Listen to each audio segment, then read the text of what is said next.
time, a landlord hired a shepherd boy whose name was Aeneas. He was very well liked. What people liked most of all was to listen to him playing the flute. His flute looked very simple, no more than a length of bamboo, but in his hands it became a wonderful instrument. Whenever they were free, people would sit around Aeneas and entertain themselves by listening to him play. The landlord was heartily sick of the boy and his flute. He was constantly finding fault with him and scolding him. "You little wretch! Do I pay you to sit there playing the flute?" In point of fact, Aeneas' flute playing did not interfere with his work in the slightest. One day, the landlord found some slight pretext to give Aeneas a terrible beating. That was not enough. He was content until he had driven him out and trampled his flute into little pieces. "Good. I should see you try and play the flute now." Poor Aeneas left the landlord's house and with tears trickling down his face, wandered through the streets. He chanced to meet an old man. "Hello, what is the trouble, young fellow? Who are your parents? Why are you out here all on your own, crying?" The old man asked, stroking Aeneas' head. "Grandpa, I am a shepherd. My name is Aeneas. The landlord beat me and drove me out and trampled my lovely flute to pieces." Aeneas began crying again. "Don't cry, Aeneas," said the old man kindly. "Come along and stay with me. I shall show you a way to avenge yourself." He took Aeneas to his home. There he used a length of bamboo to make him a new flute, which was much better than his old one. He taught him how to play it, and after his lessons with the old man, Aeneas could play more beautifully than ever. This time, it was not just people who enjoyed his playing. Even the various animals in the forest came and sat round him, listening to him quietly and never wanting to leave. As time passed, Aeneas and the animals became close friends. One day, the landlord summoned his sons and said, "Last night, I dreamt of a beautiful rabbit, white as snow, with a black spot on the top of its head.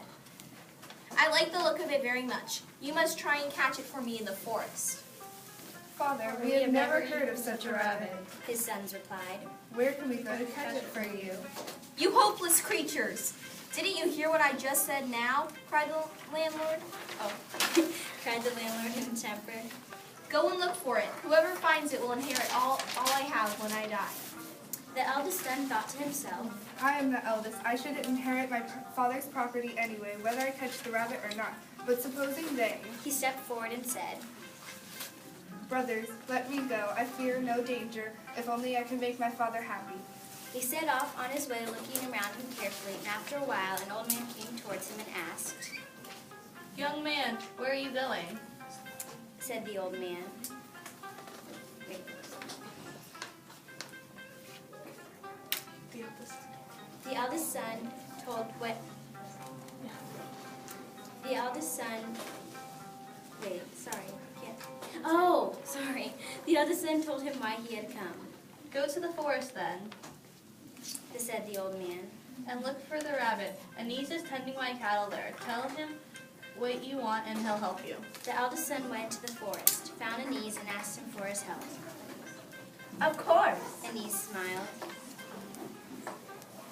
I can help you find a strange rabbit. Come and get it this evening, but you must bring 1,000 strings of cash to pay for it." The eldest son reckoned gleefully. "Compared with all the property I am going to inherit, 1,000 strings of cash are nothing." In the evening, he returned to the forest with the money and found Aeneas sitting on a tree stump playing his flute. All the little animals were squatting round him entranced, pricking up their ears to listen to the music. The eldest son saw the white rabbit among them at once, and it really did have had a tiny black spot on the top of its head. Aeneas saw the rabbit too. He put down his flute, stretched out his hand, took hold of it by its long ears, and handed it to the eldest son. "Here you are. Hold it tightly. If it escapes, it is none of my business." The eldest son paid the money, thanked Aeneas profusely, and set off home with the little white rabbit. He was about to leave the forest when he heard Aeneas playing the flute again. As soon as the rabbit heard the music, it burst from his hand and ran for all it was worth. The eldest son searched for it for a long time, but could not find any trace of it. In the end, he gave up and went to see Aeneas again. "The white rabbit has run away. What can I do?" He asked. Aeneas answered, "There is nothing I can do about it. Didn't I warn you a moment ago to hold it tightly? It's no use blaming me." The eldest son had no alternative but to go home empty-handed and tell a story to the landlord. The second son said, Father, don't worry. I'll go and catch it tomorrow.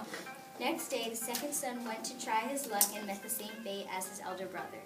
Time wasted and another 1,000 strings of cash down the drain. On the third day, the youngest son went, but he fared no better. It made the landlord very angry to watch his 3 sons lose 3,000 strings of cash like this, without so much as a piece of fluff to show for it. You fools! He cried. You worthless pack of fools! Tomorrow I shall go catch it myself. So the following day, the landlord went into the forest. When a niece spotted him, his eyes blazed with hatred. Before the landlord could open his mouth, a niece took out his flute and began playing. All the beasts of the forest, rabbits, bears, snakes, wolves, foxes, and many different sorts of birds, came and encircled the landlord. Terror drove the last drop of color from his cheeks. He fell to his knees in despair and entreated Anise.